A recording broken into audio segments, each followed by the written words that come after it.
She's a diamond. She's a diamond girl. She's a diamond.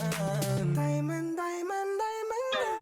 Hi YouTube, it's Princess Diamond. Welcome back to my channel. Today I wanted to share some of my pros and cons of being a braider. Now, notice I said my pros and cons. So my pros and cons can be different from another braider's pros and cons. Each individual braider's experience is going to differ, so I'm just solely speaking on my experience. I will start on a positive note and give you guys the pros.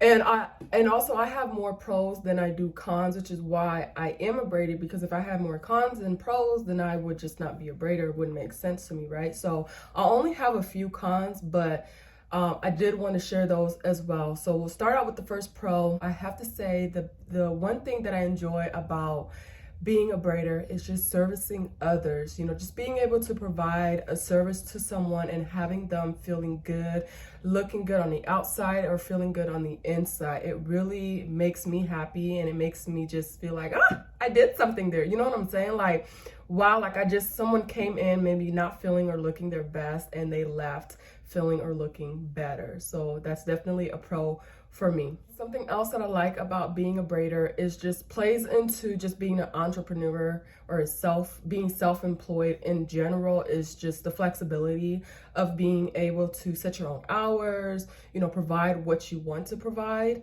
and set your own prices. You're not punching into nobody's clock. Everything is on your basis. Like, for the most part, I've been doing hair since, I want to say 2013. I was doing hair before, but I actually really took it serious. I want to say in like 2013. But for the majority of the time that I was braiding, I was not braiding full time. I had a full-time job, and I was braiding weekends and weeknights, or, holidays if I was off, or when I took PTO or whatever. But I would set up my schedule, my braiding schedule, around my work hours. So the flexibility of doing that is definitely a pro for me. And although I'm no longer working a full-time job, the flexibility of being a braider is still a pro for me, because I am a mother of 3 kids. And so I need to be able to work my schedule around their schedule, being able to pick them up from school or take them to a soccer game or be at their soccer practice. That's something that's very important to me. Being self-employed in general, like I said earlier, it does allow me the flexibility of being able to do that. Another example is the fact that I moved to a new place, and, I'm a single mom. I live by myself and my kids, and I just needed that security and needed to feel safe. And so I decided to stop servicing men.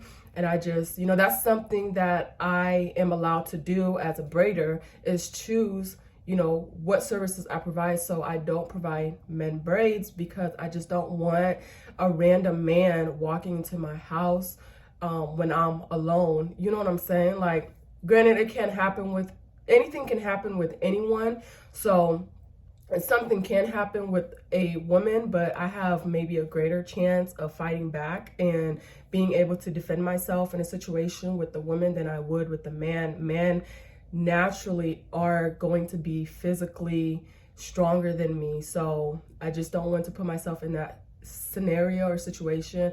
I did used to braid men's hair, and I just always felt uncomfortable, just not knowing who this guy is in my house, or if they're gonna try to play me and not pay me, walk out, like what am I gonna do? So the flexibility definitely is something that I enjoy about being a braider. Another thing I enjoy about being a braider is that I could do my own hair, baby. Do y'all know how much money I've saved over the years? I started doing my hair in actually middle school. I want to say it was like 6th or 7th grade. So growing up, I didn't really have anyone that consistently did my hair or kept my hair done. And when I got to middle school, I remember there was a friend that had made fun of me because I had my hair in a ponytail, and my ponytail was maybe like this long.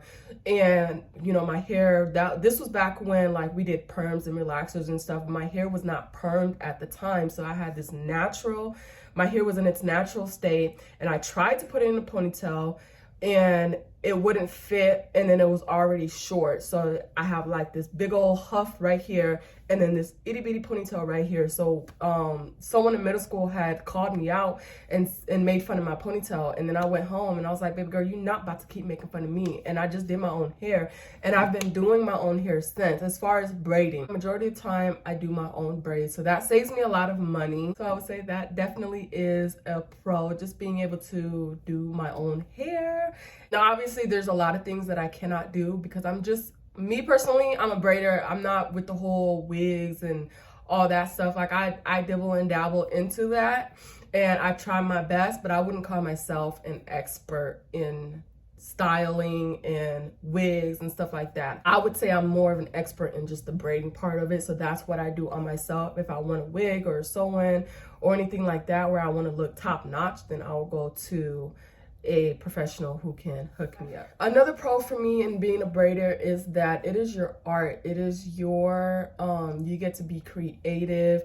You get to, it's a passion of mine, at least. I know there's been times where I have taken breaks from braiding hair, or I'll say I don't want to braid hair for X amount of time or whatever. I'm just taking a break, and during that time of me taking a break, like, I'm doing nothing but looking up hairstyles or seeing what hairstyles, what new trend is in, and what I want to try, or trying to get someone in so I can try it on them.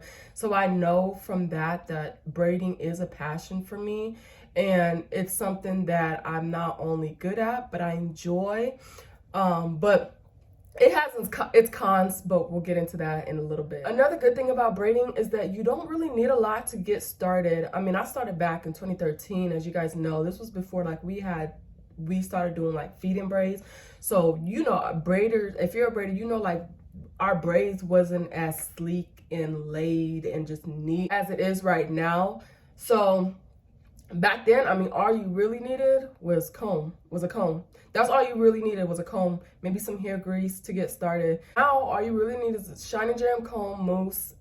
That's really all you need. The other stuff that you get is just extra, will help make things a little better. But as far as what you need, just a comb. And another pro I'll add, I'll piggyback on that, is that you can braid from anywhere. You know what I'm saying? Like, if you're a braider, you can braid from your home if you want. I know some people do talk about home braiders, but you can braid from your home. You can braid in the shop. You can move and travel. I mean, people get braids everywhere in the world. So anywhere you go, you can be a braider. Obviously, there's some places where you would benefit being a braider than others, but overall, like, you can move about anywhere and be a braider. I would say this is maybe one of my favorite things of being a braider is that it's therapeutic. It's therapeutic. And I'm not saying in a way of like gossip, right? I'm really saying like really therapeutic, like really having someone in your chair and just conversating with them, talking to them about their day, talking to them about your day, you know, just getting advice. Oh my gosh, y'all don't understand how many times I've had a client sit in my chair and they're telling me about something and I'm like, I did not know about that. Or they'll show me something and I'm like, girl, send that to me. Send that to me. You know what I'm saying? Like, it's so therapeutic. It's so helpful to have another woman that can relate to you and that you can just conversate with. I'm not the drama type person. I don't really like drama. I'm more of like, let me tell you what I've been through. You can tell me what you've been through, but I'm not I want to tell you everybody's business type of, you know, person. But I do love a good therapy session where we can just sit. Like, I've literally had clients cry in my chair and had me crying while I'm doing someone's hair. So it's very therapeutic. Yeah, I loved it. I really enjoy just being able to communicate with my clients and being able to tell our stories together, give each other tips, give each other advice. You know, sometimes I have older clients that have more experience in certain things and they're able to give me some advice, vice versa. You know, they can tell me their experiences and I can give them advice on what I've experienced on that certain situation. So I do enjoy that part of being a braider. Another pro of being a braider is the money. I mean, baby, Get you a client and you're gonna make some money. If your light's about to get shut off tomorrow, you can get you a client today. If you have a goal of trying to reach a certain dollar amount, you know what you need to do to earn that money. So I would say money is a big pro, but now we're gonna head into the cons. And on the subject of money, money is still a con for being a braider, because when you take braiding and you take being a hairstylist, it's so different, because with braiding, your work is going to take so much time, and I feel like the time doesn't equate to the money that's earned. I'm sure you guys have seen like the TikTok videos of people saying they wouldn't pay no more than $200 for any type of braids. They wouldn't pay this, they wouldn't pay that. And it's like some people want these perfect braids and they want them extra long, they want them to their knees, they want them extra small, but then they want to pay $100. And it's like, how do you expect someone to spend 8 hours, a whole 8-hour shift? That's a whole day's work of doing your hair, and you pay them $100. You know, I feel like people are more willing to pay more money for styles like sew-ins, wigs, and stuff like that, which is fine, but they're not as willing to pay more money for braids when braids take longer to do and they last longer. You can go and get a wig installed and it's going to last you, what, a week, 2 weeks? And then you have to start up, you know, with the maintenance of upkeeping it and all of that. And then it only takes the stylist 2 to 3 hours to complete. And I know some people are going to pay hundreds and hundreds of dollars to get that style. Whereas to get some knotless box braids that cost $200, you will see people complaining when it can take you 6 to 8 or more hours to install those braids, and they will last you 6 to 8 weeks or more. Like, that's always been my biggest pro when it comes to being a braider, is I feel like a lot of people are just not willing to pay the amount of money that I feel like I'm worth, especially since braiding can take such a toll on your body, which leads me to my next con. Standing for long hours a day, it messes up it hurts your feet, it hurts your back. Braiding cramps your hands so bad, just having to do the same thing repetitive. So yeah, braiding can take a huge toll on your body. Like I said, I've always braided part-time. Well, I braided part-time for majority of the time that I've been a braider, but there has been a time where I braided full-time, and I got to see how much of a toll that took on me. I mean, my hands gave out, my wrist gave out. It got to a point where I could not wave my hand like to do this. I remember trying to wave at somebody and my wrist just locked up, and it hurt so bad. I had to close my books. I had to take a break, and I went to the doctor to get some shots in my wrist because they were just so bad. Make sure, if you are a braider, make sure you are icing your hands. Make sure you are getting the mats for your feet to stand on, especially if you're standing. If you're doing styles that take you 6 to 8 hours to complete, make sure you find a way to go up to a chiropractor if needed. I mean, my hands, my feet, my back have been constantly a pain point for me when it comes to braiding. I've just kind of been pushing through it because this is something that I am passionate about. But I mean, it's also something that I know I'm not going to do for the rest of my life. I guess that's another con there too.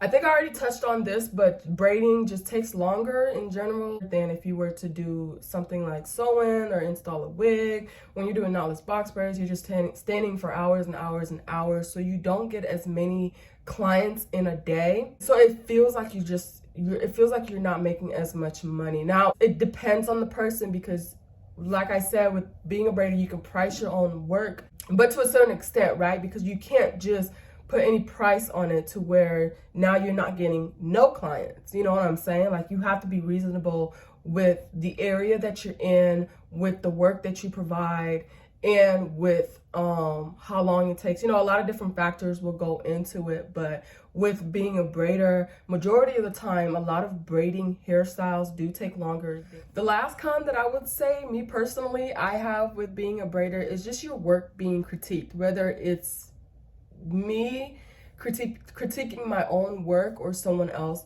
critiquing my work. Like, I feel like as a braider, you know, I'm a perfectionist, so I want to do something and just see it through, see it exactly how I envisioned it. And if it doesn't come out like that, I'm like, I could have done this better. You know, this part wasn't as straight as I wanted to. And it could be literally the smallest thing. And I can beat myself on it like, dang, I think I know I could have done better.